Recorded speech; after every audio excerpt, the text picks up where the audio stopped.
Good afternoon, everyone. Thank you all for joining us. Hopefully everyone can hear me okay.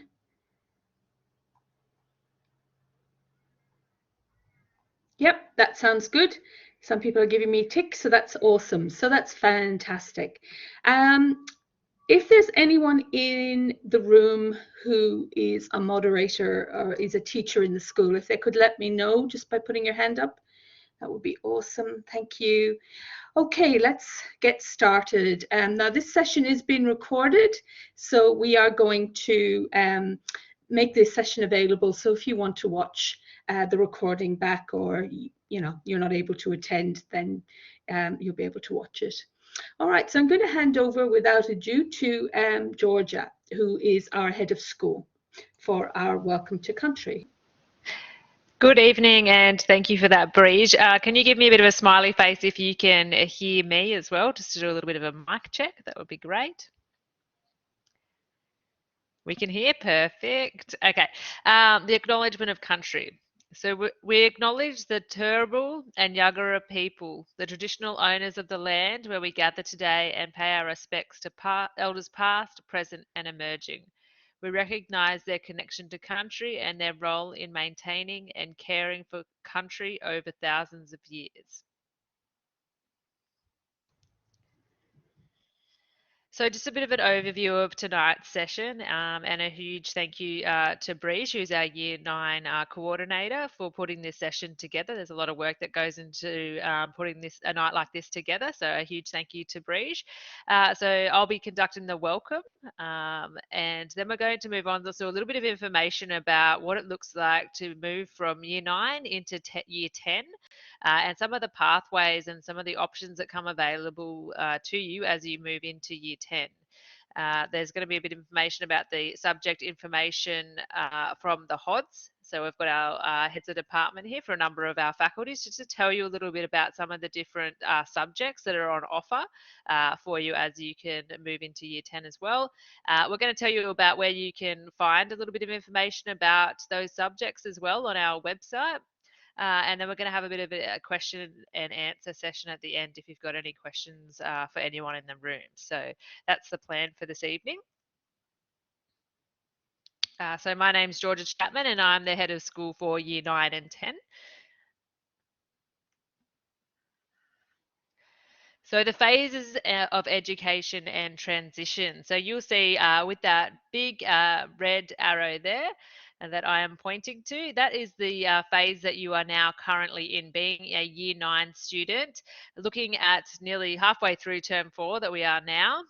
You're going to be moving into Year 10 with us, and you are actually still in the compulsory phase of schooling, meaning that you are not over the age of 16 and you have not completed Year 10. So at the end of Year 10, we've got a few other options that students can take, but while students are still in that Year 10 phase, they are still in the compulsory phase of schooling, meaning that anyone in Queensland who is in that compulsory phase needs to attend a school till the end of Year 10. Okay, so it's compulsory. You do need to be accessing the Australian curriculum, which we obviously teach here at Brisbane SDE. But you then actually get some choice in some of the subjects that you can choose while you're in Year 10. So try and have a think about some of those subjects that will suit you. And some of the things that you might want to do in that senior phase of learning. So as we start to go up those steps into that tertiary phase of learning, so that's post-senior secondary, so post-year 12, and some of the options that you might want to be thinking about after school as well. Okay, but really we're focusing on that transition from Year 9 into Year 10 and having a look at some of the different types of subjects that are on offer. So tonight we'll also be looking at your maths and your English and some different offerings that we have in maths and English in Year 10 that might set you up for that pathway that you choose in senior. Okay, so that might be a QCE pathway, which is your Queensland Certificate of Education, or your ATAR pathway. So that's the pathway that gets you a score that you can then use to gain entry into university.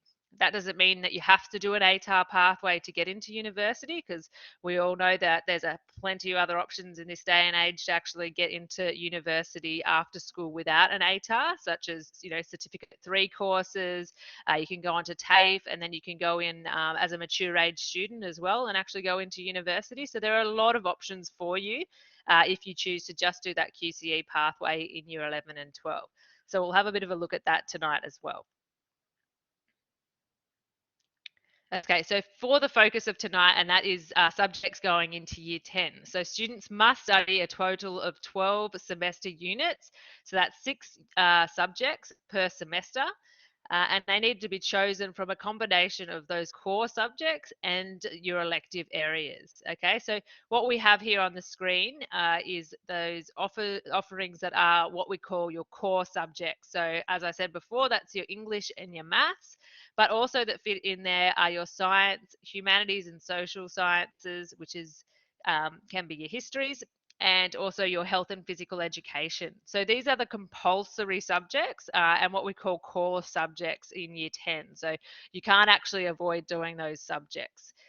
You have a little bit more choice when you go into year 11 and 12, but it's really important to get a strong basis of these subjects and understanding of these subjects while you're in year 10 to then help to support you with your choices into senior as well. So these are part of your core subjects and you'll be doing either one of those in each semester.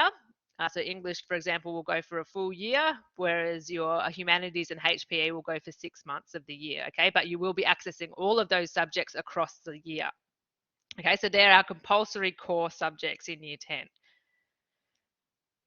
So the next set of slides, which will make up a combination of those 6 subjects per semester,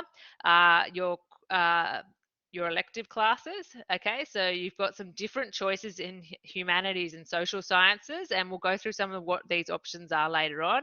You've got electives in the arts, technology, languages, and then you can even go and have a little explore into some of our vet subjects. So in this year, for example, in year 10, we have over 100 students doing external vet courses. Okay, so that's what you can start to have a look at while you're in that year 10 space as well. So we've also got school-based apprenticeships and traineeships that you can start to have a look at now that you're moving into that year 10 space as well. So these are the subjects that will go along beside your core subjects and make up your 12 subjects for the full year in year 10.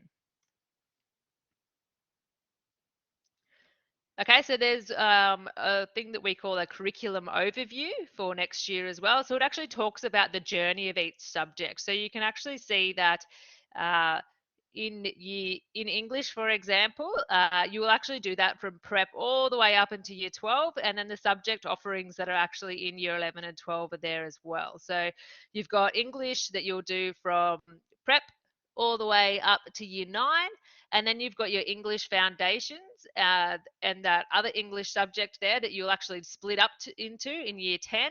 And then in year 11 and 12, you can either choose general English subject, which is actually our ATAR subject, or essential English, which is our QCE subject. All right, so you can actually follow the journey of each of those core subject areas and electives and actually see where they line up throughout your entire schooling. All right, so that's just the curriculum overview for each of those faculties and the subjects that they offer and how they align up with some subjects that we offer in year 11 and 12 as well. So that's a really great piece of information for you to have a look at as well. You've also got your vet subjects down the bottom. So there's some of those certificate 2 courses and what can you actually go on and do in year 11 and 12. So you can do a certificate 3 in some of those courses as well. So we've got some build on courses that you can do from year 10 all the way through to the end of year 12 as well. So that's a really good document there to see the mapping of each subject throughout your schooling here as well. So it's a really interesting piece of information that you can have a look at, and we'll let you know about where you can find that information as well. So where do I find out about these subjects? So there's going to be plenty of information shared to you tonight by your heads of department for those curriculum areas. But we also have a document called the Subject Guide for 2023, and that has all of our subjects in there from year 7 to 10. So you can actually go to the main website, Curriculum Junior Secondary Schooling, Junior Secondary Subject Guide for 7 to 10, 2023. And the link's actually there as well on our website that you can go and have a look at, have a bit of a read through, talk to your carers and your young people about what subjects might interest them. But it's really good to start to have a think about as you listen as well tonight. You might want to have that document open as well, just to go through and map out those subjects and see what might interest you. Okay, so that's where you can actually locate that file. And there you go again, that's where you can find that PDF document from that junior secondary phase of learning study subjects from the Australian curriculum. You can actually click on there and it'll tell us all about those subjects that we've mentioned before as well. Okay, now I'll hand over back to you, Breege, to talk about what our timetables might look like next year. Hi everyone again. So just in case you have questions as we run through the session, if you just jot them down, there will be an opportunity at the end to ask some questions. So don't worry, if you have a question, it will be answered at the end. So at the moment, most of us are familiar with what the timetables look like.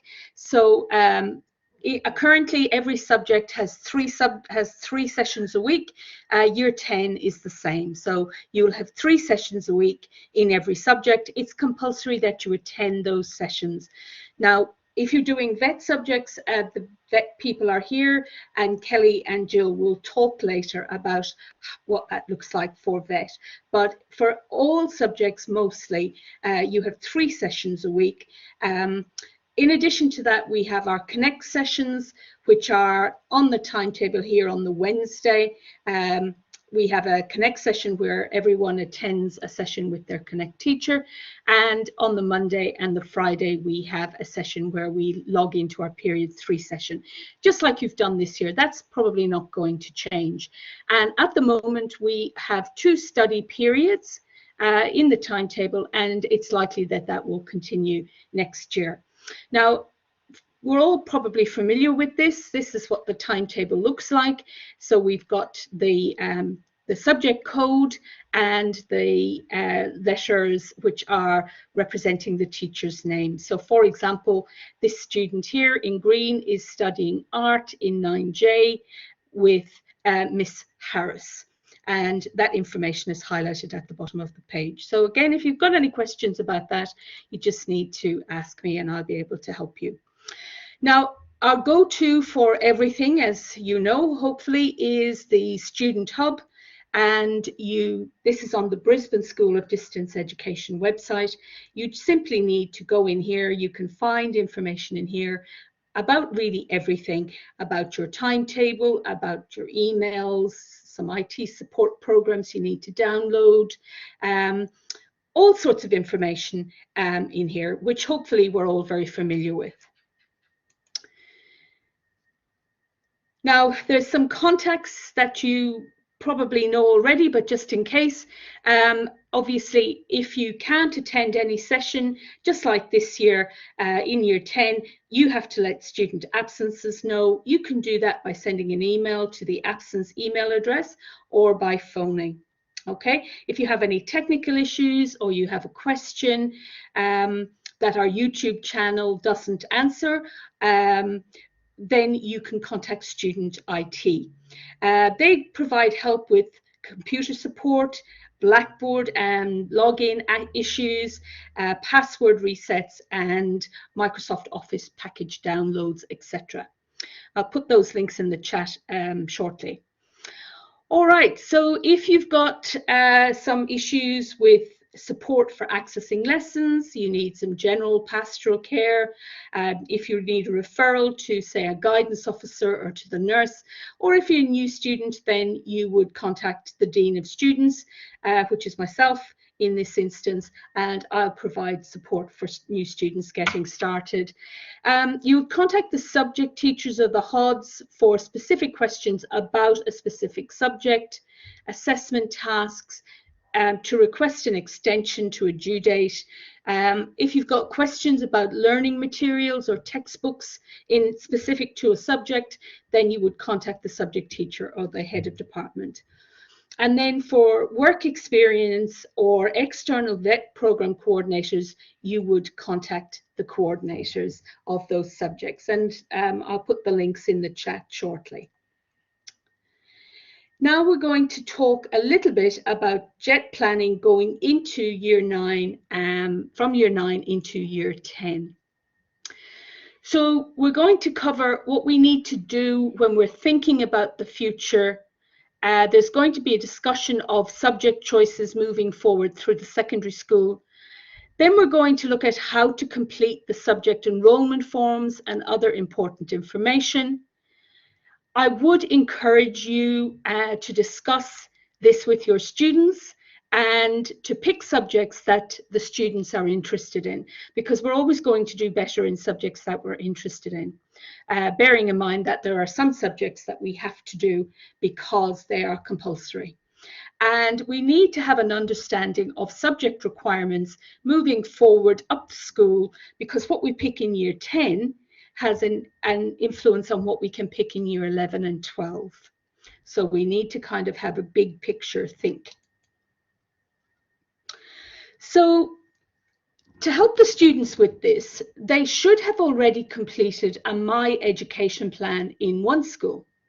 This was covered in the Connect lessons a couple of weeks ago. There's been, I think, 3 sessions where students have done this. So the 3 sections the students have completed already, or should have completed already, are the intended learning, which is where they are focusing on what they want to do in the future. Now, this is not written in stone. I don't want anyone to think that this is going to be, oh my gosh, you know, we're writing this down and we're stuck in this now for the rest of our lives. That's not it at all. It's about thinking about what we would like to do in the future. And as we know, things change, but at least we get the thinking started. Personal, what student goals do the students have? What do they need to improve on? What do they think their strengths are? And strategies, what would they like to do differently to make the improvements that they've identified happen? Now, parents, I would please ask you to have this discussion with your students about their career aspirations and help them to complete this stuff in one school if they haven't done so already. And I'm going to have a couple of slides on that fairly soon. So in one school, they log into one school and they click on My Education Plan, which you can see here is pointed, the red arrow is pointing to. Okay, so one school, My Education Plan. And then when they've opened up the intended learning, this is what it looks like. And so they need to start thinking about what they might do after year 10 and what they might like to achieve and what their preferred pathway is. Now, as I said, this can change. This is not written in stone. It's just getting the thinking process going. The personal tab, if you look here, this is the intended learning I'm pointing to, which is the one we just looked at. This is the next one, which is the personal. So here they're looking at what their goals are, what areas would they like to improve on, and what are their strengths. It's going to be different for everyone, but it's getting the thinking going. And then the final area that we've asked them to complete is strategies. And this is the section here, I'm pointing to it. What sort of things could they do to help them to achieve their goal? Now, the heads of department are going to speak next about their various subject choices and what they offer. So I'm going to hand over to the heads of department.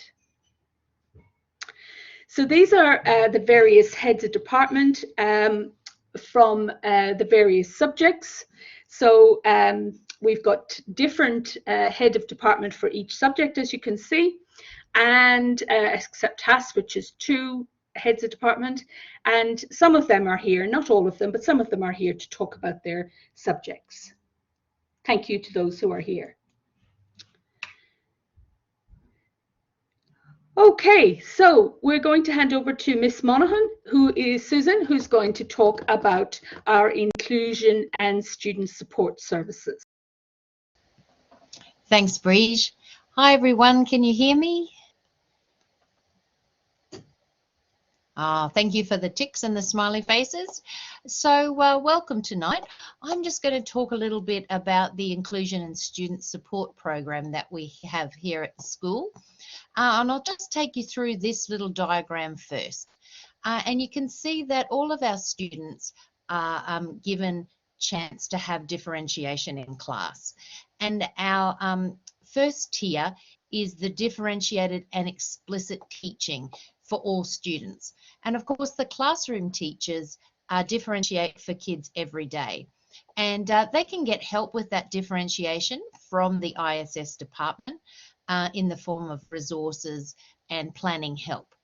Then we go into the focus teaching level, and that's for identified students. So if students have some gaps in their learning, or they've been struggling for a while with the curriculum, then the classroom teachers and the differentiation teachers work together, and there might be some targeted support for some of those identified students.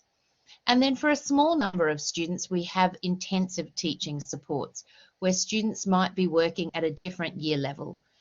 So, you know, they might be working at, say, a grade 5 curriculum level. And that intensive work is done with intensive classes in the ISS department. And so you can see that, you know, there is a lot of support for students, and there's also assessment support as well. So we know that you would know, some of you, that there is the ARA arrangements, which is for assessment adjustments, and you can actually apply for them through the website. But teachers also can request support for students, and as you know, we've got teacher aides available as well. So that's just a short rundown on the curriculum side. We do have what's called ISCs, which are Inclusion Support Coordinators. And if a student does have a disability and needs adjustments with their learning materials, or you know, strategies for learning, then they can be provided with an inclusion support coordinator. So thanks, Breege. Thank you, Susan. And English, is Lara here? I don't think she is. Is she, Lara? No, but I'm here, Breege. Oh, brilliant. Oh, yes, that's right. Sorry, Fran. Off you go. Sorry. That's okay. Hi, everyone. So for Year 10, we have 2 English courses on offer, and both of them are designed to support student success in Year 10 and also their transition into Years 11 and 12, or their, you know, alternative pathways. So both courses are designed to engage students and for students to be active participants in their learning. We utilise the OneNote class notebook in all English lessons for students to complete work, and it's also a space where teachers can provide ongoing feedback to students on their learning. So both courses require written and spoken assessment tasks, and for spoken tasks, an audio must be submitted. We cannot grade a task just on a script alone. We do need an audio component, so that's for both courses, and both have an exam as well in Year 10. So this first one, the English course, is designed to support students transitioning into general English in years 11 and 12. So it's a highly vigorous course. It's a very academic course. It's for students who love English, they love reading, they love writing, they love analysing texts. They will be required to read a novel, to study a Shakespearean text. So they will study poetry, and they will do a persuasive assessment task in that course. So our recommendations for success are that students are achieving at least a B grade consistently in Year 9 to be successful in this Year 10 English course. The second course that we have is English Foundation, and again it's a 1-year course, and this is designed to support students transitioning into essential English in years 11 and 12. So it's the less challenging course out of the two, and it is for students who perhaps English isn't their forte. They might struggle in English, but again it is an engaging course for students to participate in their learning. They won't read a novel, but they will read short stories. There's no study of a Shakespearean text in this course. There is a film study, there's media text, and there's also a spoken persuasive task. And for students in this course, we recommend they're achieving at least a C consistently in Year 9 English to be successful in this one. So those are the 2 English courses on offer. If you do have any questions at all, please fill out the forms link in the chat. Thanks, everybody. Thank you, Fran. I'd just like to point out to everyone, like if you just do the general English, then you can choose English as a general subject, the more rigorous subject, like Fran said. But if you do English Foundation, then you are limited to just essential English in Year 11 and 12. Is that right, Fran? Yes, that's correct. Yeah. Okay, awesome. So next up, we have a representative of the Maths department, who's Kathy. Hi, Kathy. Good afternoon or evening, and welcome to all our parents and students. In Year 10, both Jeremy and I take a hand in looking after maths, so that's why I'm here today. So we know that maths is a journey, and as we start in prep all the way through life, we learn new skills and we build on those skills. So when I have on the screen that Year 10 is going to study all of the topics, you go, well, I've sort of done those before. And that is what we do. We use the building blocks from all the way up to Year 9, and we sort of stretch a little bit. We make it a little bit harder, put a little bit more in there, and we gain better skills. So even though the subjects are familiar, they are getting a little bit harder, a bit more complex as we go on. So as Fran said, we also in maths use OneNote, and for us, it's like being the teacher walking around the classroom, having a peek over your shoulder and being able to help you at the time that you are actually having some difficulties, or to acknowledge the work that you're doing. That's great work. So it is important, though, to gain mastery in maths, because it's that building block. If your blocks aren't stable, then you're going to falter later on. So we want nice, strong building blocks, and to do that, we have to attain mastery. We do that by being engaged and participating in our lessons, asking for help when we need it, showing our teachers our work, all of those things that we consider a good student would do. So just being engaged with the materials. Our assessment for Year 10 is very similar to the assessment up to Year 9, and that is that we do both exams and assignments. And we would all know that our assignments are called our problem solving and modelling tasks. So the numbers vary depending on the level of math that we do, but we generally do at least one problem solving and modelling task for the year. Sometimes we'll do 2, and generally at least 1 exam for semester, but sometimes 2 as well. The thing to note, actually, if we can go to the next slide, please, Bridge. Oh, I could have done that, I guess. This is in the subject guide. So in the subject guide, you'll get these for all of the different disciplines. This is our one for maths. So if you're coming through from Year 9, if you are a bit of a math head and you're getting an A or a B, I've got lots of pointers on the screen, lots of barrel girls and people, then you can choose or elect to do maths extension. So what we do in the extension course is we not only cover the Australian curriculum for Year 10, but there is an adjunct to that, and that's called 10A.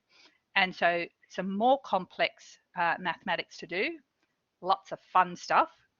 And if you do well at maths extension, then that leads through to study math methods in year 11 and 12. And we have a special, just because you just can't get enough of maths, you might opt to study specialist maths as well. So you have to be studying methods to do specialist. So if you just want to do 2 maths, I mean, that would be fabulous.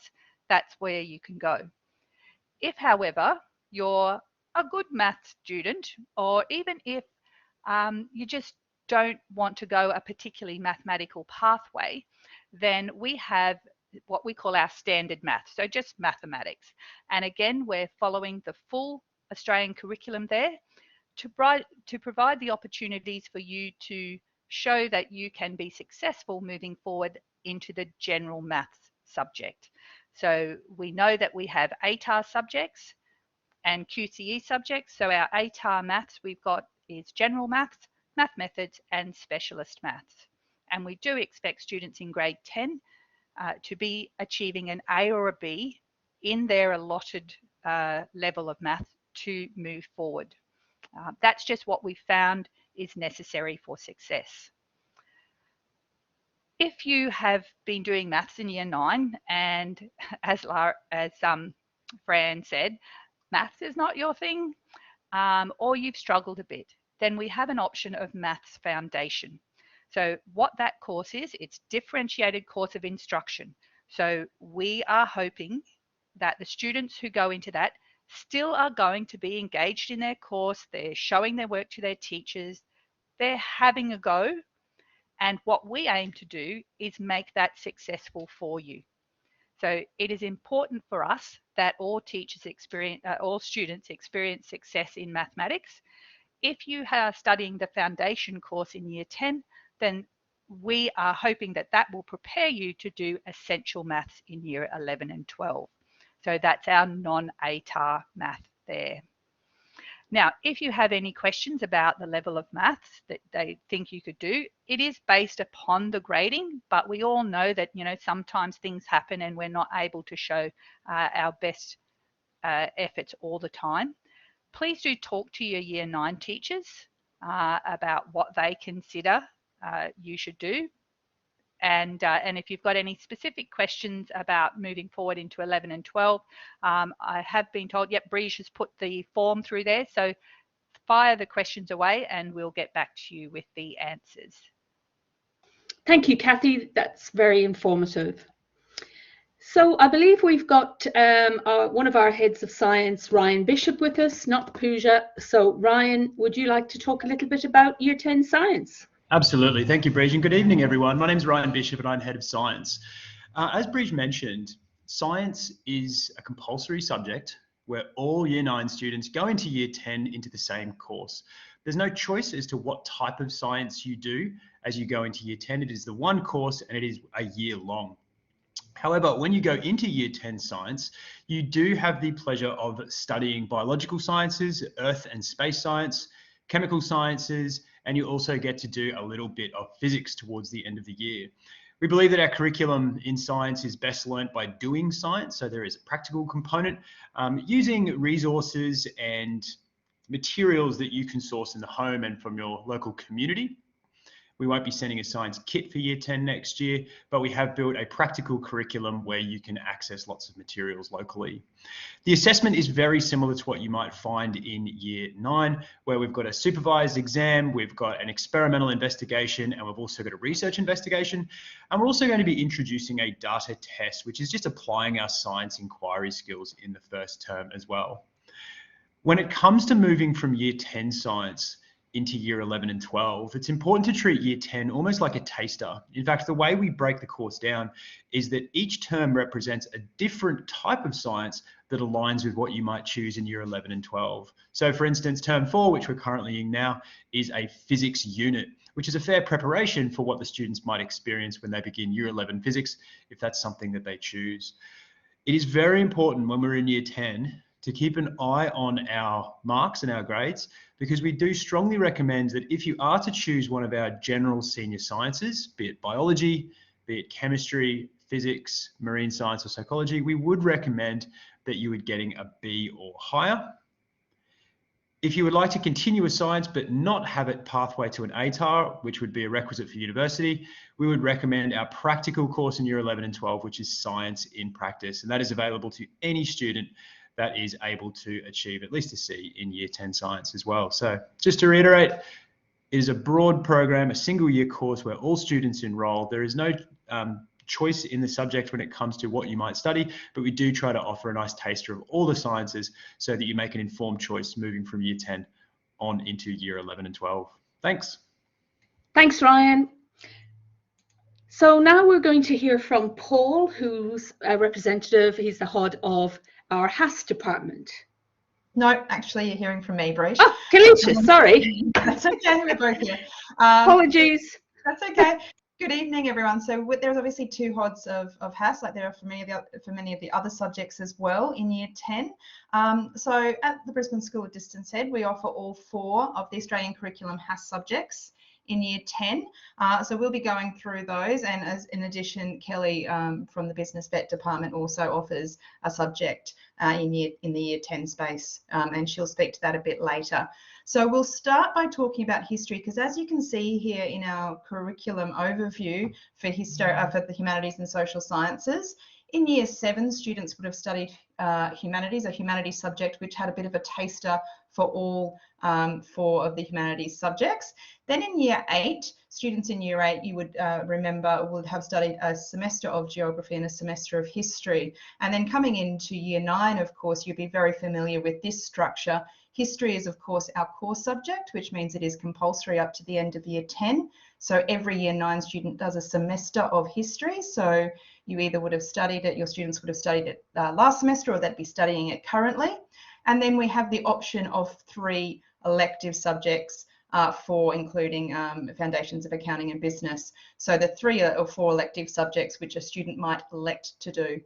Now, what we would recommend, obviously, is that if you're looking at one of the humanities electives, so that's geography, economics and business, and civics and citizenship, that you take a look at the curriculum overview and just have a look at what year 11 and 12 has subjects you might be interested in, and then choose the appropriate year 10 subject. So for example, obviously if everyone's going to be doing history, but that is obviously preparing you for either ancient history or modern history, should you choose one of those subjects in 11 and 12.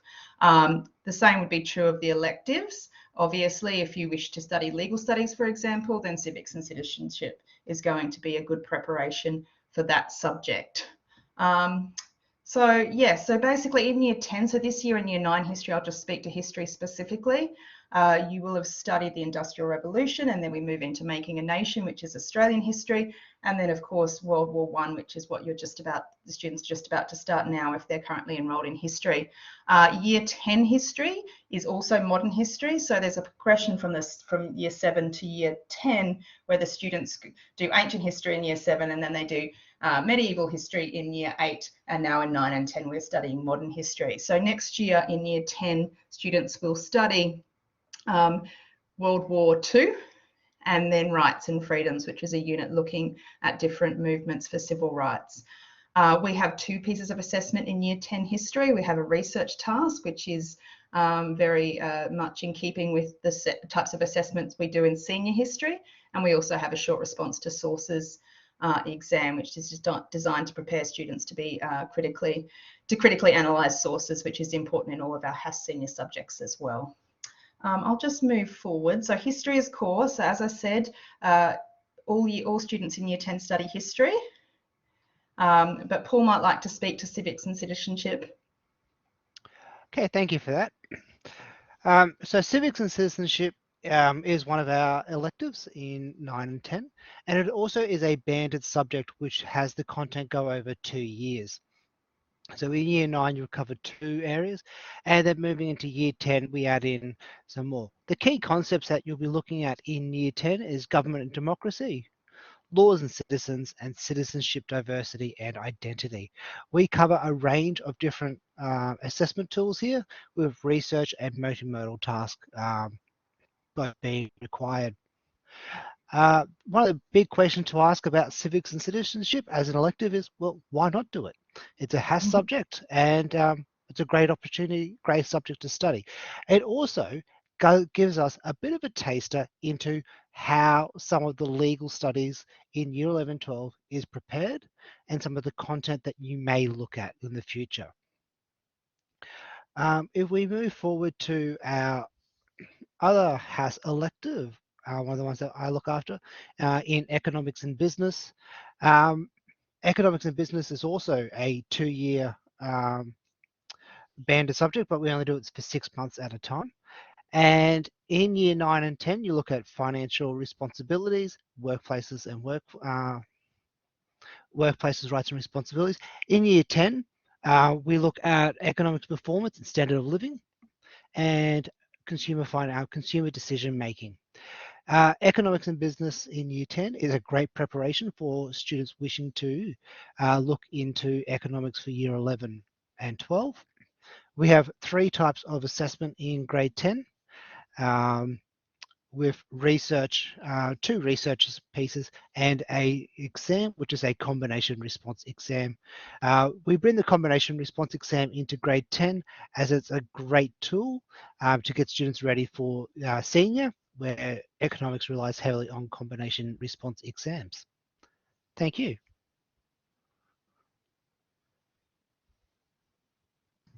And so we're back to our last HASS elective, which is geography. Now, geography is a fairly obvious pathway. If you wish to study geography in 11 and 12, we obviously recommend that you study geography in year 10 to prepare you for the skills that you'll need for success in senior. It is not a compulsory prerequisite for senior, but obviously that's good preparation. So when you're giving thought to which elective subjects you might like to do next year, obviously spend a little bit of time giving thought to what senior subjects you're going to wish to pursue. That's also important when it comes to, obviously, because it is a semester course and you'll be making some decisions about senior towards the end of the year, to really put your best effort in, regardless of whether or not you do history in semester 1 or semester 2, or you do a HASS elective or any elective for that matter in semester 1 or semester 2. Because by the time the end of the year comes around, semester 1 results may play a part in what subjects you're likely to be successful in year 11 and 12. I think we're going to hand over to Kelly now, because Kelly is going to speak to what is effectively a HASS elective, but a subject that sits in her department. Thanks, Kalisha. So Foundations of Accounting and Business is a school subject that we prepared to help students prepare themselves for predominantly doing accounting in year 11 and 12. There are some aspects of it, and thank you to my little pointer helper too there. There are some aspects of it that will prepare students for other subjects such as business studies and tourism. The 3 that are joined together there at the bottom are HASS subjects according to the syllabus groupings, as Kalisha pointed out, but they sit under the VET and Business faculty at Brisbane STE, which is the faculty that I look after. So Foundations of Accounting and Business is a great semester course to do if you are thinking particularly about doing accounting, because predominantly it takes students through the basics of accounting, as you can see there in the overview. It's not something that you need to do in order to then be able to move into accounting. You can still choose accounting in year 11 if you haven't done FAB, as we like to call it, but it will give you a good grounding. And also, if you do choose FAB, if you're not sure, you think you might want to do accounting, if you do FAB and then you go, I don't really like this, then you've made a very good decision before you got too far into year 11. So I do recommend it if for students who are curious about it, think maybe that might be something they'd like to do. Even if you don't go on to accounting in year 11, you'll pick up some really useful tips for life anyway. So that's me. I'll hand, and also there's 1 exam, 1 assignment for this one. And I'll flick it back to the next person. Thank you, Kelly. So we are now going to talk about our arts subjects. Is Danny here? I don't think he is. Do we have a representative of the arts department? No? Okay, so I'll try and do my best here, unless anyone else wants to do it. So in year 7 and 8, you would have studied music or art. Now, if you studied music in year 7 and 8, then you are eligible to have studied music in year 9 and 10. And if you've studied year 9 and 10 music, that can lead into year 11 and 12 music, or which is a general subject, or music in practice. If you're studying art in year 9 and 10, then you can take visual art, a general subject, in year 11, or you can take one of our applied subjects called visual arts in practice. And we also have a subject called media art in year 9 and 10, which feeds into media arts in practice. Now, the information about this particular subject is found in the subject guide, page 49 to 51, and there's a fairly good little overview on those pages, with an overview of the assessments as well and what's required. And if you had any questions, I'm sure they'd be more than happy to answer them for you. So I think we've covered music, visual arts, and we're going to hand over to Rena next, who's going to talk about technology.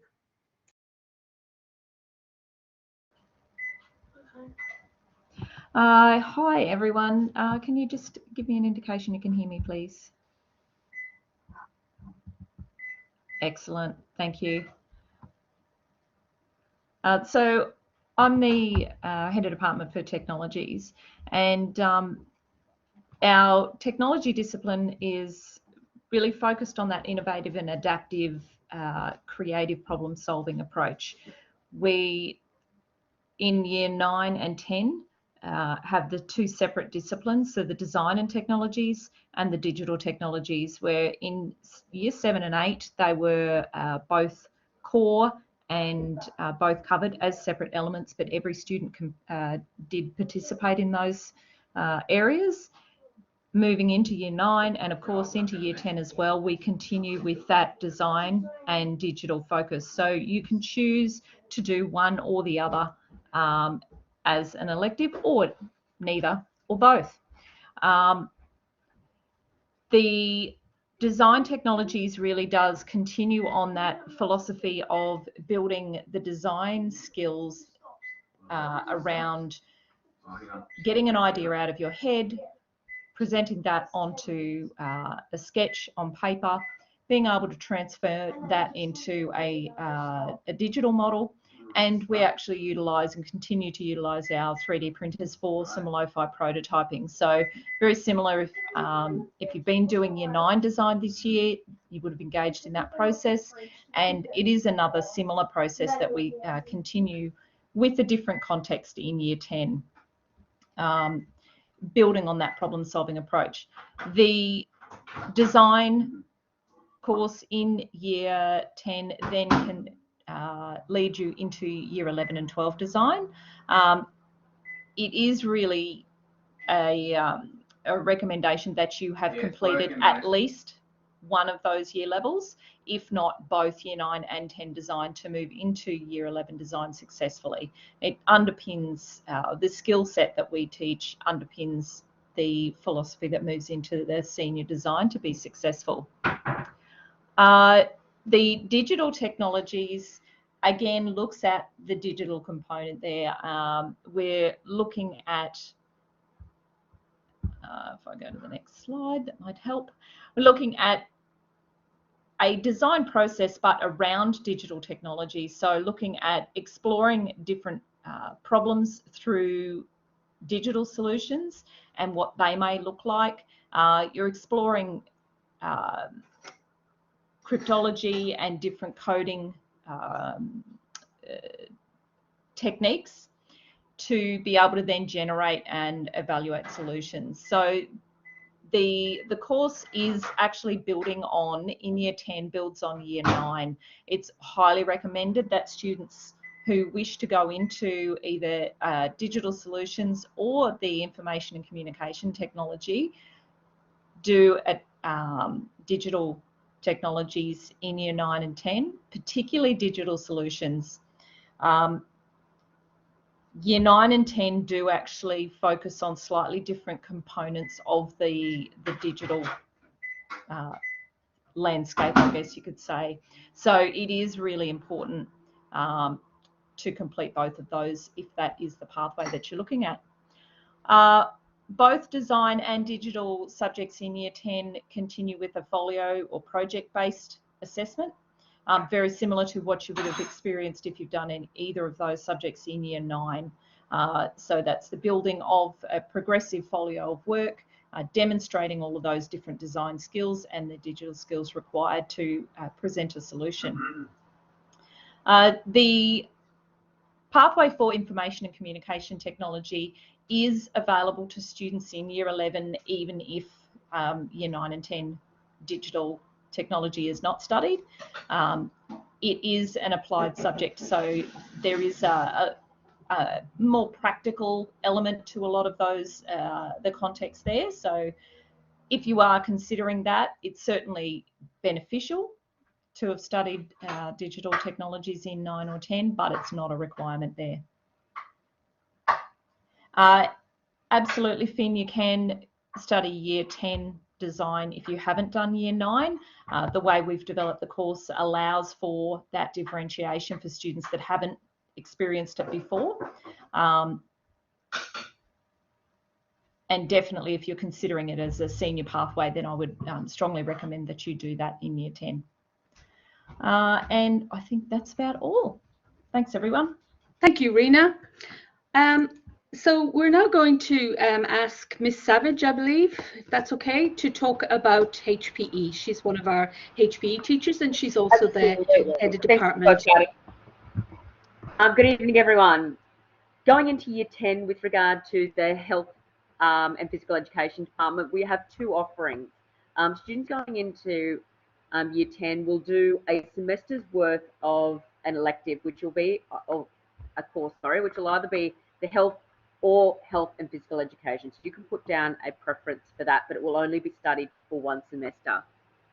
In the health and physical education, so the HPE elective, you'll find that the content and the setup of assessment is very similar to what you would have had through your 7, 8 and 9 years. So there will be a theoretical and a practical assessment for each unit studied, and you'll have 2 units studied over that semester.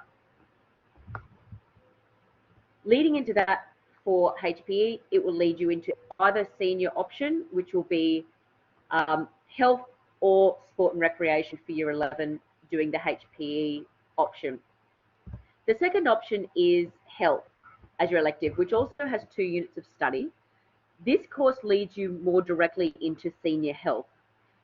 It is a leading course which is designed to replicate the assessment conditions and also learn the base theories and frameworks that will set you up for an easy transition or a smooth transition into senior health. This doesn't have any practical component into the health education in Year 10. So if you're looking at being more physically active, then the HPE option is a great option. If you're looking at more of the theoretical, it is a higher rigor course, the health education, because it is leading towards our general subject of senior health. Then that health education is a good elective option to select as one of your HPE KLA offerings for the semester of study. Thank you, Bree. Thank you, Anna. So with regard to languages, so I'm going to do a quick run through. Is there any representative of the language department? Don't think so. So basically, we'll start talking a little bit about Chinese. So you need to be working already in Year 9 on Chinese, and you need to achieve a C or above to be able to study Chinese in Year 10. So if you haven't been studying Chinese or you don't achieve a C or above, then you will not be eligible to study Chinese in grade 10. And as you can see, Chinese in Year 10 feeds into Chinese in Year 11. You need to have studied it. Now, sometimes there are students who are speakers, native speakers of Chinese or any other language, and that's fine. They just need to do an exam to satisfy the department that they are capable of succeeding in that subject. So a student wishing to study Chinese in year 11 and 12 should achieve a C or above in the course, preferably a B in year 10 or year 9 even. French is very similar. So you can't just pick up French if you haven't studied it in years 7 and 8. You need to have studied it in year 7 and 8 to be able to do it in year 9. Most of you would have experienced that this year. So you need to be currently studying French in year 9 to continue with French in year 10 and to do French in year 11 and 12 as well. So again, you need to be achieving at a C or above and preferably at a B to be able to study it in year 11 and 12. Other languages offered are the same. German is the same. So German, you need to have studied it in year 9 and 10 to be able to study it in year 11 and 12. And again, you need to be achieving at a C or above, preferably a B, to be able to study German in year 11 and 12. All of this information, by the way, is in the subject guide, page 67 to page 70. Japanese, if you look here, students in year 9 currently would have had to have studied Japanese in years 7 and 8. And to continue in year 10, they need to study Japanese in year 9. And then to achieve a grade C, preferably a B, to study it in year 11 and 12. And finally, Spanish is the same. So again, you need to have studied Spanish in years 7 and 8 to be able to study it in year 9. So if you're currently studying Spanish, you are eligible to study it in year 10. And you need to be achieving at a C or above at the end of year 10 to be able to study Spanish in the senior subjects, as a senior subject. So if you want to study a language in year 11 and 12, you must have achieved an Australian curriculum-based course. You must have completed it or the equivalent in both year 9 and year 10, and you must have passed it at a C level or above.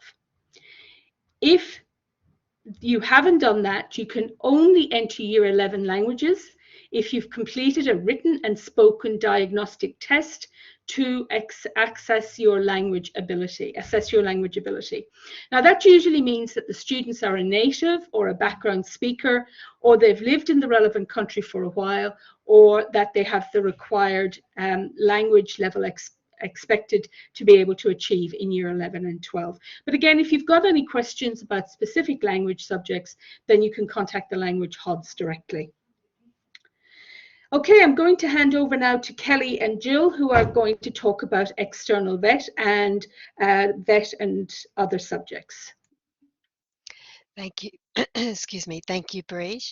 I'm going to talk about VET, which is vocational education and training. And we deliver VET in a couple of different forms at Brisbane STE.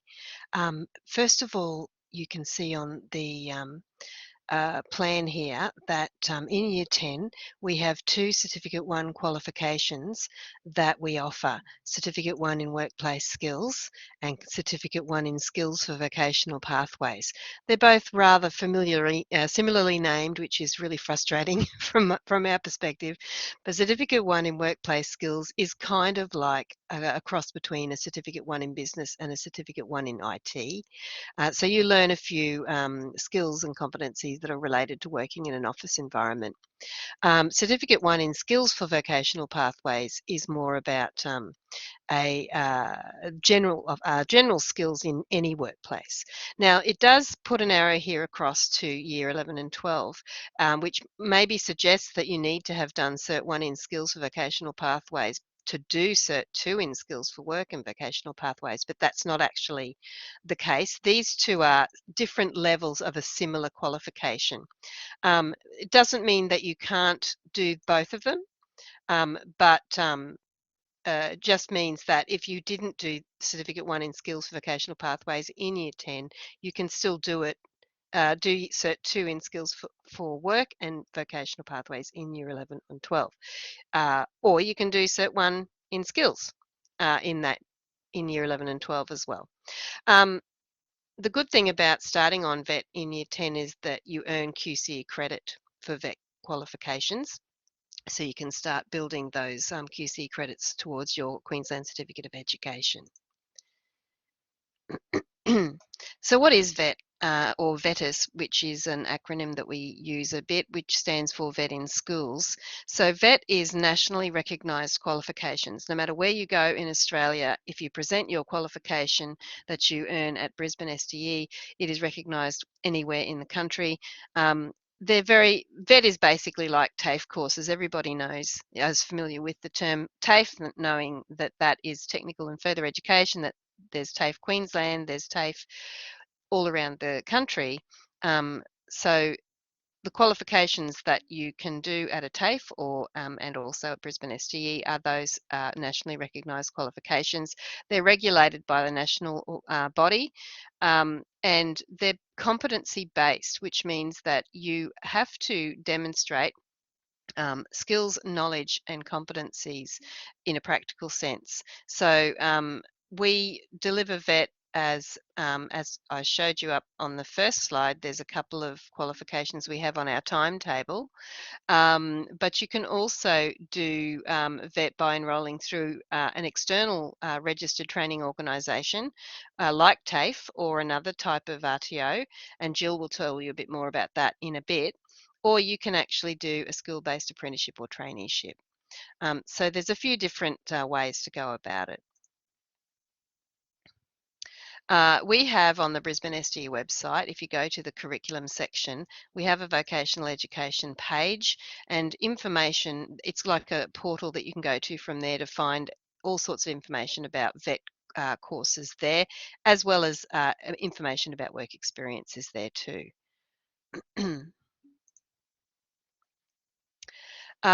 The thing about VET being competency based, and because we're looking at observing students developing skills and competencies, students must attend all 3 lessons every week. They must interact in the lesson. They must use their microphones and sometimes web cameras. We are aware that students might find this a little bit challenging, but we are happy to do that in a breakout room. But it is vital that students are prepared to do that, because that's how we can observe their skills and competencies, and that's how the students get signed off for those units of competency. Students will do a VET induction to be introduced into the VET way of learning, because it's a bit different. The way I explain it to people is that schools are learning and VET is training. So it's more like what you would do if you were working. And in fact, VET is informed by industries all around the country, and they dictate what the skills and knowledge underpinning knowledge is that go into the qualifications. So student will do an induction and will sign a VET agreement to indicate that they understand all of that, and will create a unique student identifier. That must be created before students start VET qualification, because their qualification will be uploaded into their USI account where they can access it. For Certificate 1, which is the only qualification level that Brisbane SDE timetabled VET is at in Year 10, only earns QC credits on completion of the full qualification. For the Certificate 1 qualifications we offer, that's worth 2 QCE credits. So the 2 that I showed you there before are Certificate 1 in Workplace Skills. As I said, it's a bit like a combination business and IT type of qualification. And you can see here that the structure shows you the units of competency that the student will do. And there are 6 of those. So once they've completed all 6 to a satisfactory standard, they've achieved competency in all of those, they will then get the qualification. We don't require work placement, but students are encouraged to do work experience if they would like to dip their toe into the workplaces that they think they're interested in working in while they're still at school. The Certificate 1 in Skills for Vocational Pathways has a few more units of competency in it. 11, I think, if my maths is okay. As I said earlier, these units of competency are more general skills and competencies that you would need to work in any workplace, and do focus on strategies such as learning, reading, oral communication, writing, use of digital technologies, workplace health and safety, and so on, and numeracy. Again, you need to have completed all 11 units of competency to a competence standard to get the full qualification and earn the QCE credits. And again, work placement, work experience is encouraged if you'd like to.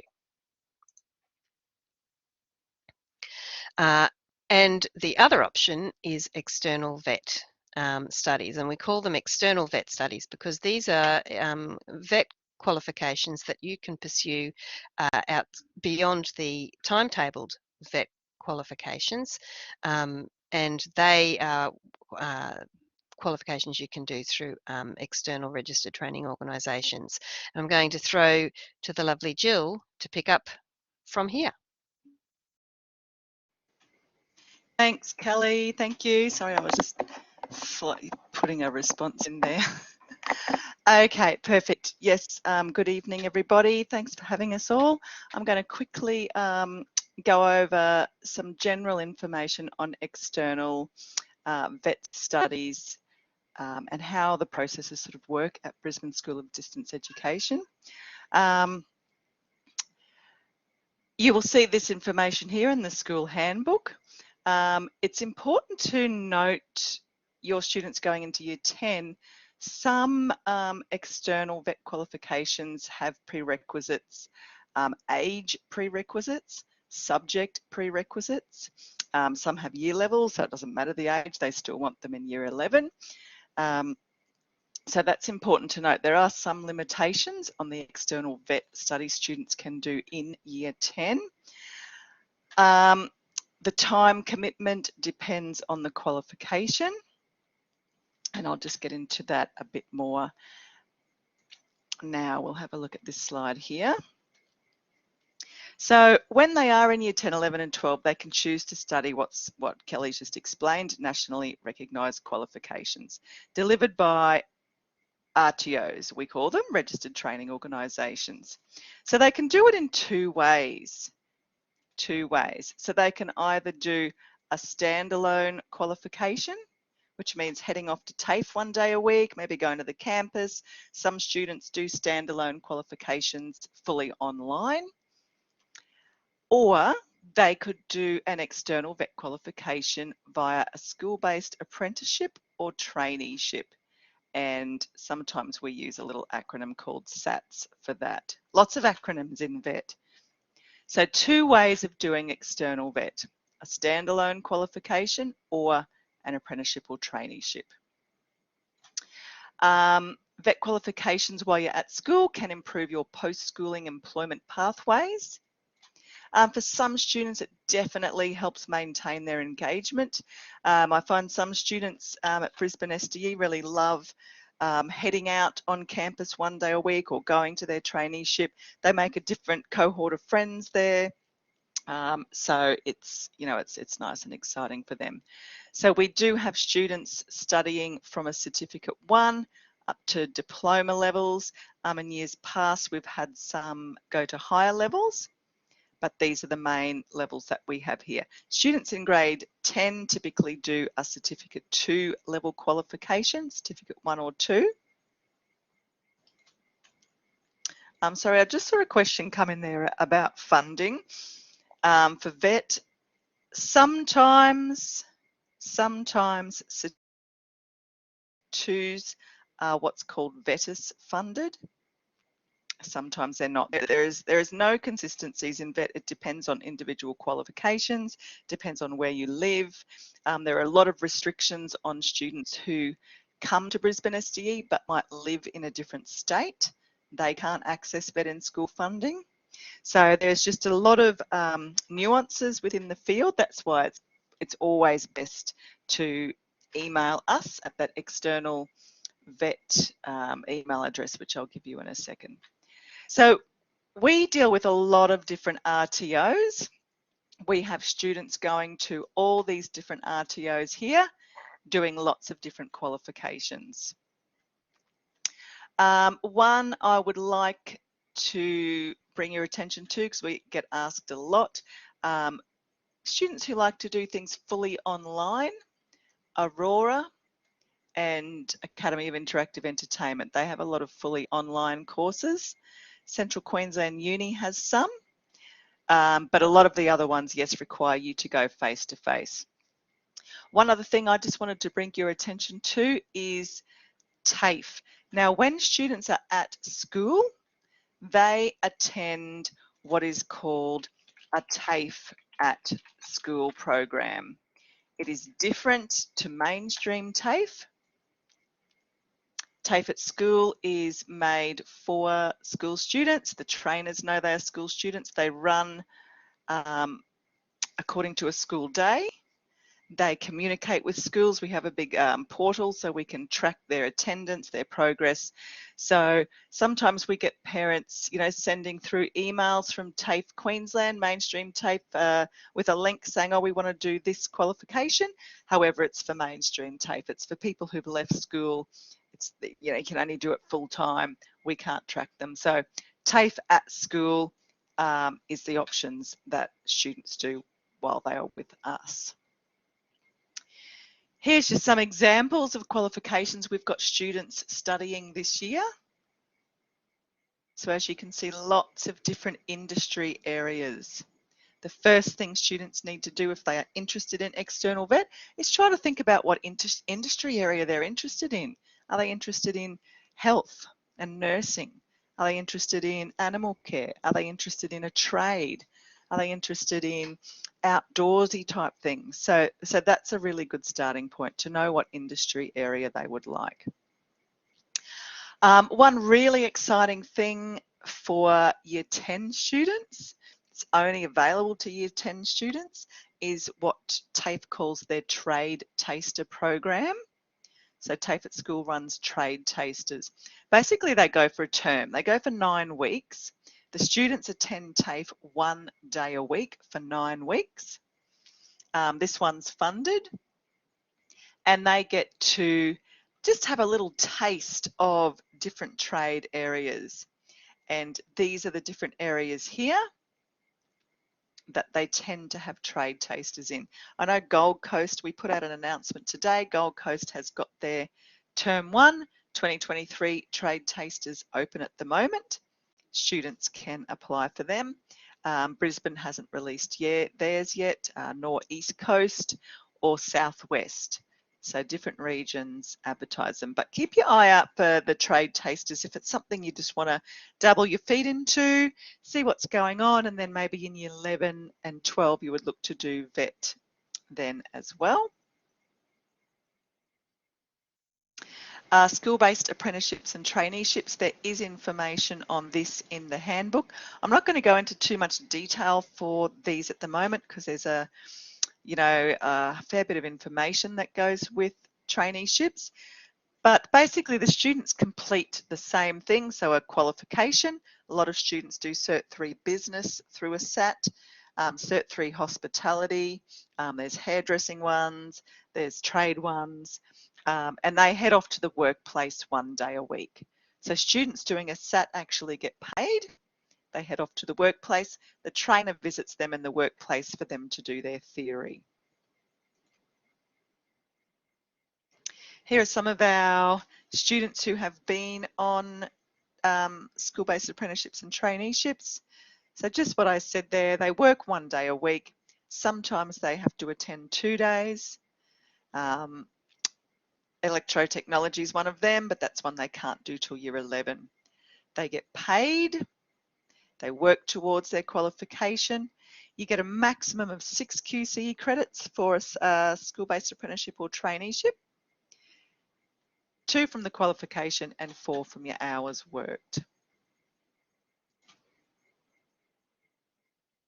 Here is somewhere I'd like to bring everyone's attention to, because you will get a lot of answers to a lot of your questions on our Blackboard course. So everybody here should be enrolled in the External Vocational Education and Training Programs Blackboard course. These two here are the really important ones: External Vet Programs on Offer and SAT. You will get a lot of information there.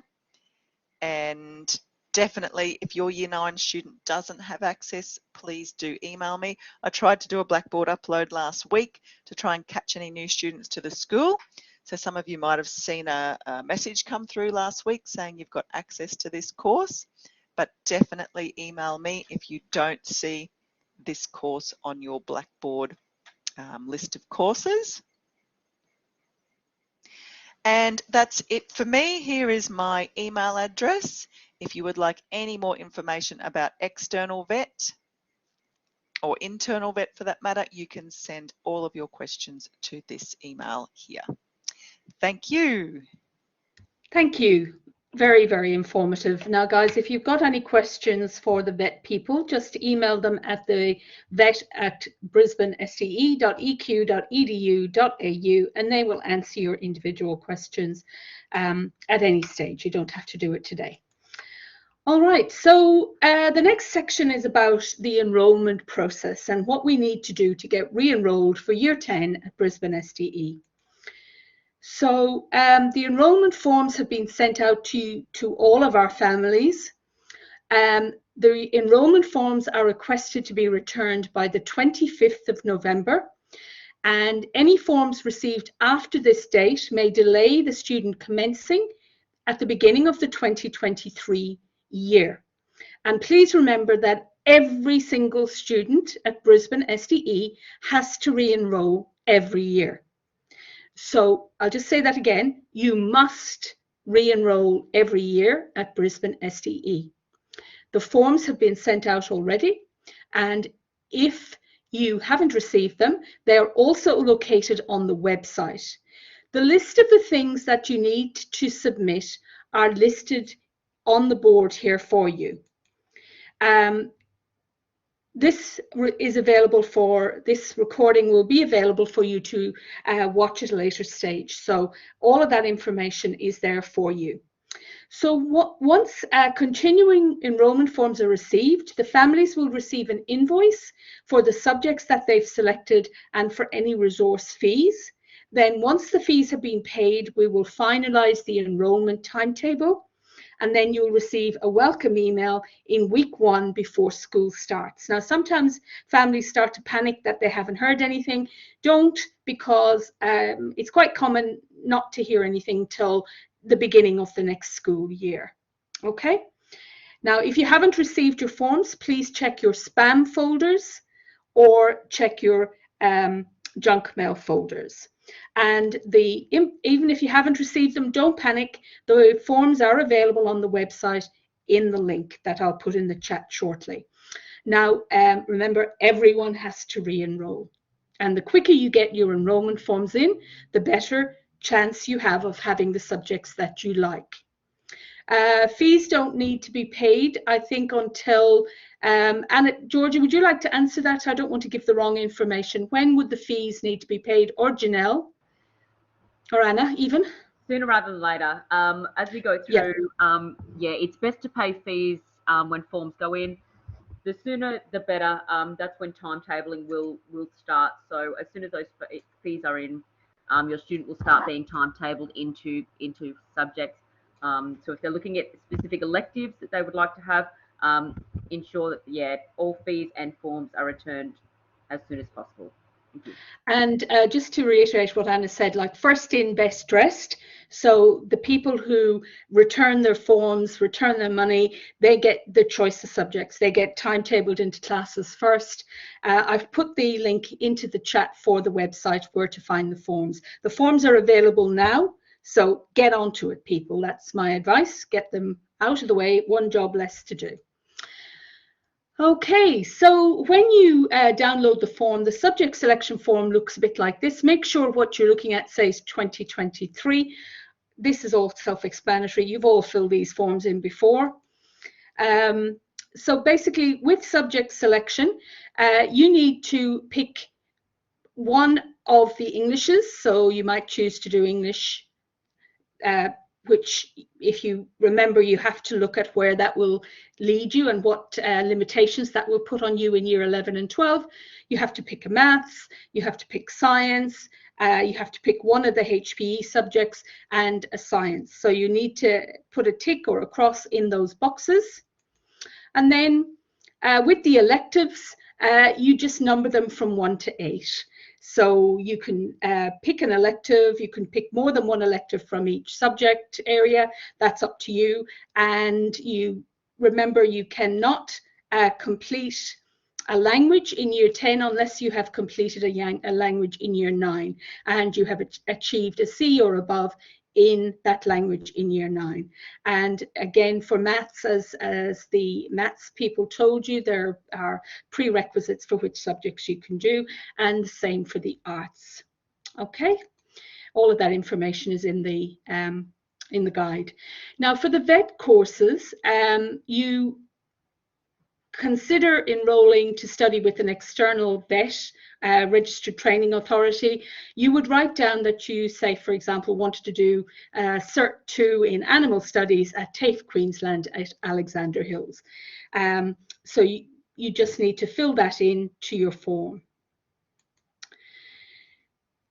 Now, picking a subject in year 10, as we've been discussing, can influence what subjects the students can attempt in future years. So I would suggest that students choose subjects that they enjoy or that they're interested in, because always you're going to do better in something you're interested in. Consider what subjects you would like to complete in year 10 and what influence that will have on the subjects you can choose in year 11 and 12. And please consider prerequisites for your senior subjects. And remember, a prerequisite is a subject that you need to have studied to be able to study that subject in year 11 and 12. If you've done a language this year, is it mandatory to do a language next year? No, absolutely not. But if you haven't studied a language this year, then you cannot study a language next year.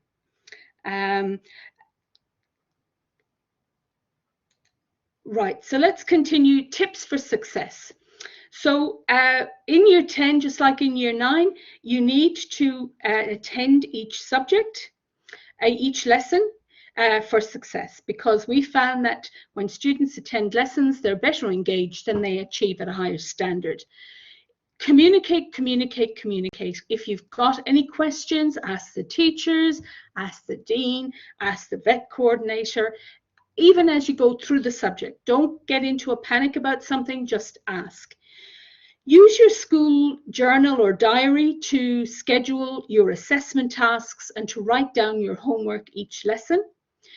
Use time blocking to schedule your day. Check your emails and daily notices every day and take responsibility for your learning. You're grade 10, you're not little babies anymore, you're big people. You need to start taking responsibility for your learning.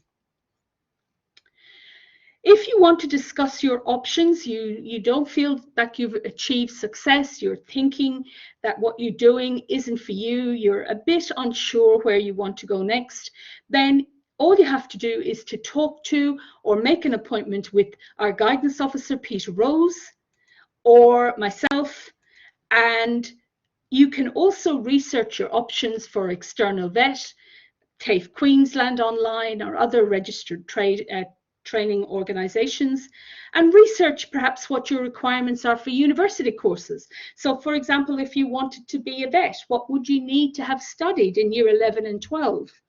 And then, okay, what do I need to do in year 10 to get into those subjects in year 11 and 12? That sort of thing. Now, we're going to do a little bit of talking about the outdoor education at Brisbane SDE and camps and carnivals, just a few minutes. So outdoor education programs at Brisbane SDE, camps, carnivals, etc., they allow students to challenge their own personal ability in a safe way. It's challenge by choice. They allow students to participate in an activity that they might otherwise not have access to. They provide an opportunity for social interaction of the students with other students outside of the school setting, and provide opportunities to connect with their peers, with their teachers, and with other school staff of Brisbane STE. So with that in mind, the Year 9 and 10 camp in 2023 is from Monday the 27th to Wednesday the 29th of March. And this next year it's being held at Noosa North Shore. The transport is a bus from the school, or if you live on the Sunshine Coast, you don't need to come to school and then drive back up again. You can meet us at Noosa. The Noosa North Shore Retreat camp staff run all the activities. They make all safety and other decisions, and the Brisbane STE staff who attend support the students. And we've got some pictures on the board of previous camps, and the next picture is also of some of the previous camp activities that have occurred. So as you can see, camps are a great way. I would encourage everyone to attend. They're a great way to get to meet other people and to have some time in the outdoors and to challenge yourself by choice, and maybe develop an interest in something that you didn't think you'd be interested in, like rock climbing or something similar. So these are some thoughts from previous camps. So students have said, my highlight was seeing all students who maybe only knew one other student at the start of the camp walk away with friends after the 3 days. All the students found like-minded students. It was my first time chaperoning a camp, and even though I was so exhausted at the end, I really enjoyed it. It is what our students need. So that's obviously a teacher who did that one. Being my first school camp as a teacher and fairly new to BSD, I had concerns of how it would go with students not having had face-to-face contact with each other. I was astounded with how the students connected with each other within the first few hours. They were sharing, helping, supporting, giving to all, whether they were from another group or a different gender. It was beautiful seeing students who struggle with social skills mingle, laugh, and show great joy, playing, talking, and sharing challenging experiences.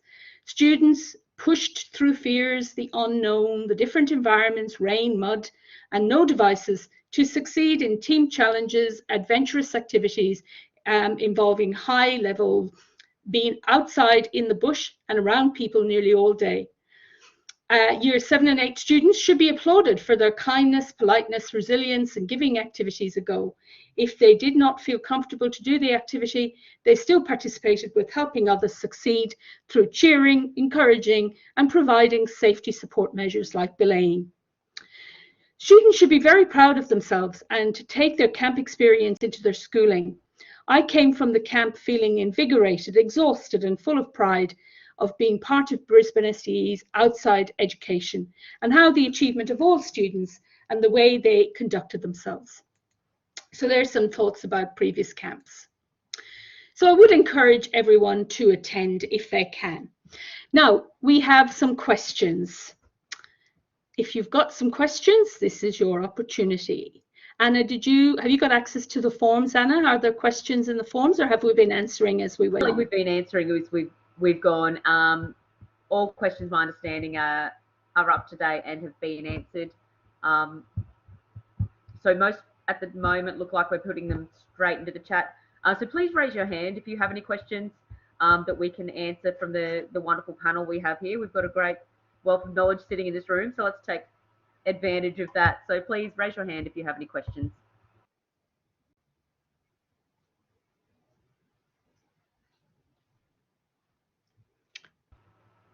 Yes, Siobhan.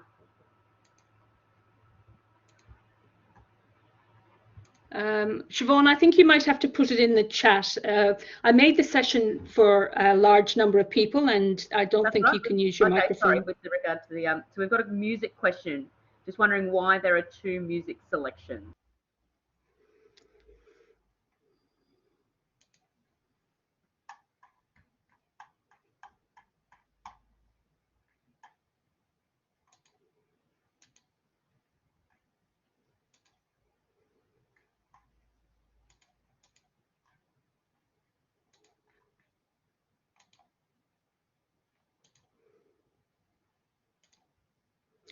I'll have a go at this. I'm not very sure. I'm not very confident. The two musics in year 9 and 10, you just study music as a subject. It's in year 11 and 12 that there are two music selections. So there's general music, which is a more academic course, and then there's a music and practice, which is like an applied course. I think that answers the question, but if you have any specific questions about any of the art subjects, I'll put the email address for the head of department in the chat, and you can email the head of department directly about any art subjects. All right, has that been answered? Hopefully it has.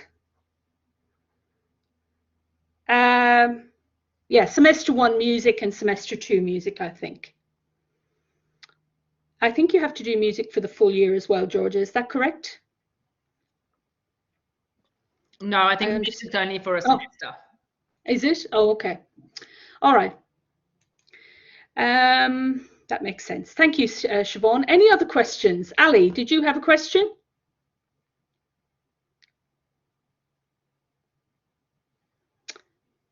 Ali and Griff.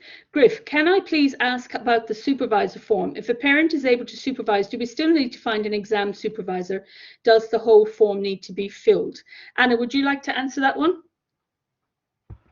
So going through with an exam supervisor form, yes, we do need to have the that information down here, and it's a really good process to start getting into, to look externally, so looking outside the family for any of your exam supervisors. As you move into senior, you will be requiring, if you're doing any senior subjects that are general subjects, you will need to have external supervisors, and there are quite a strict list of who is eligible to be a supervisor. So looking at going to a school, looking at having someone who's sitting at a library or a justice of the peace, etc. So looking at completing that form, yes, have your list down, and yes, please complete that form fully.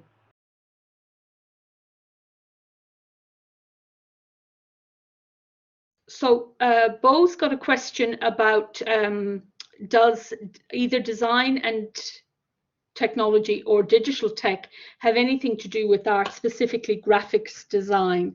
Rena, maybe you could answer that one, Rena? Certainly. There are elements of graphic design that sit predominantly in the design subject. We don't specifically focus on something like a poster design unit or anything like that within the design course, but the design principles and visual communication is a really important aspect, and that's transferable to elements of graphic design.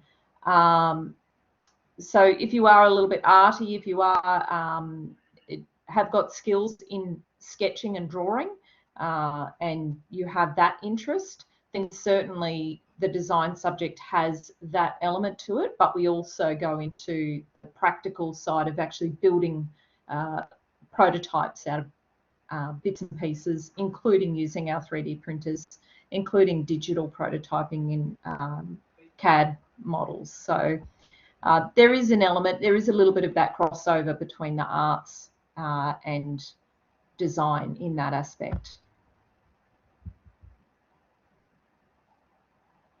So Griffin's got a question. Are the VET subjects included in the 8 subjects to select, please? Kelly, would you be able to answer that? It depends which VET subjects you mean. So the 2 Cert 1s that are offered as under Brisbane SDE as RTO, yes, they're part of the 8 selections, but you can also indicate if you want to do an external VET program. And as I think Jill's noted a couple of times in chat there, that's on top of your 8 selections. But if you then get into an external VET program and you demonstrate that you're going to continue with it, you can then drop one of the electives. I think that answers the question, hopefully. Yes, thank you. Alex, have your question been answered, or did you want to put it in the chat? Or is your hand just still up, or you forgot to put it down? And does anyone have any other questions that we've missed? So Kaylee wants to know, do we have to drop an elective for vet? Kelly, can you answer that one as well? Alex, Ali, if you put your question in the chat. There's a question, sorry, I want to take a trade program. How can I find one in my location? In answer to the question, if you have to drop a subject to do vet, I guess not, but just being mindful of the workload. You certainly can continue if you're managing all of that, but it's an option that you can take if you once you pick up an external vet, you can drop one, but I guess you don't have to if you're managing all of those subjects. So Kelly, another question for you. If you want to, where's the question? I've lost it now, sorry. I'm just going to jump in and answer one from Ali Yes, Taylor please. there about the trade program. So the trade taster program, Ali, and anyone else who's interested in trade taster programs, you'll have to keep an eye on the announcements page of our external vet Blackboard course, because we will put them up there. So at the moment today, the only ones open are in the Gold Coast region. So I've not heard anything from any other TAFE region as yet for trade tasters for term 1. But keep your eyes on the announcements page, because they will probably release that, you know, in the next weeks to come. They'll just be busy at the moment processing enrolments for 2023. So if you've got any questions specifically about vet, you can email the vet people. I've put the email in the chat, and they are more than happy to answer your questions individually. If I've missed your question, apologies. Do we have any other questions? I think all the questions have been answered, have they? Kelly, can you just answer that one on work experience, interstate students on work experience? I'm not familiar with the legislation on that one. Sorry, I was just typing an answer there. The insurance for the Department of Education in Queensland doesn't cover students doing work experience outside of Queensland. I'm losing my voice, sorry. As to how you'd go about doing it yourself, it would need to be something that you worked out with the employer, and you would have to come to some a discussion about the student being covered in the workplace. But the reason we don't organise work experience is because of the department's coverage of insurance.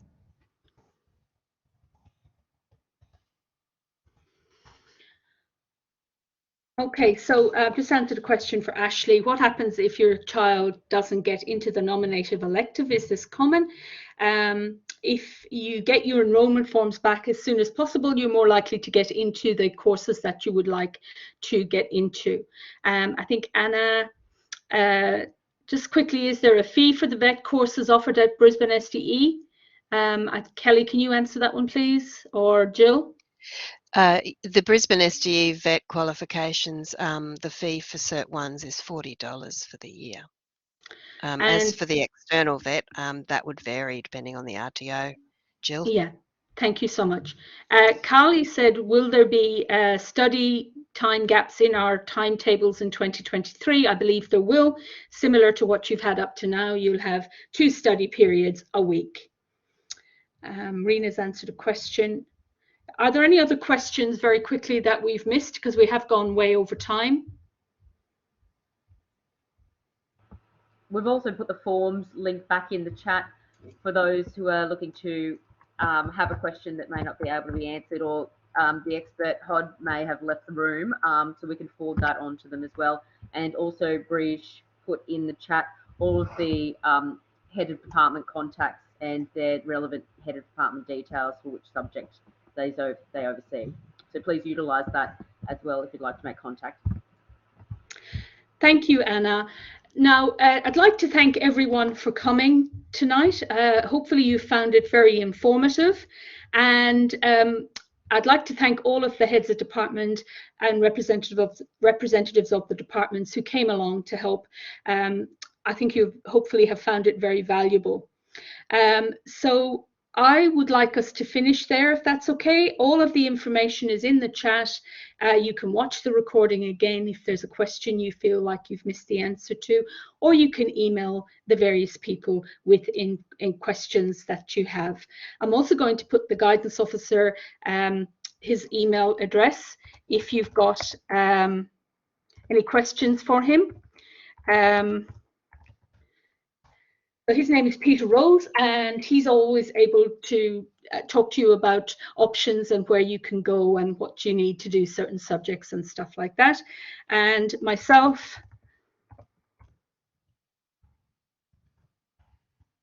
that's my email address if you have any questions for me.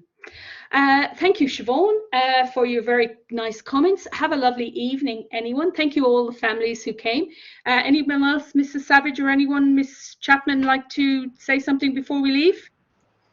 Just a huge thank you out to you, Breege, for your preparation this evening, and thank you parents and students, and also heads of department for coming along and giving your time to support this afternoon. And hopefully it's been a really informative session. I know it's always good to get that information and reinforce all of those bits, because we know that there's a lot, there are a lot of questions, but there's also a lot of information that can be shared by just asking those questions. So keep them coming, and thank you so much, everyone. Thanks again, Bri. Thanks, Anna. Thanks, Breege. And just go ahead and have a look at some of those subject guides and do some research for yourself around some TAFE options and everything like that, external vet options. You can research and have a look at the subject selection guides and everything like that as well. Go away, do a little bit of homework yourself, and then come back if you've got any questions as well. You can also ask some questions of your Connect teacher. They're the best person to show you where to go and who has the best answers for everything. So have an excellent night, and thank you very much. Bye all. Have a lovely evening.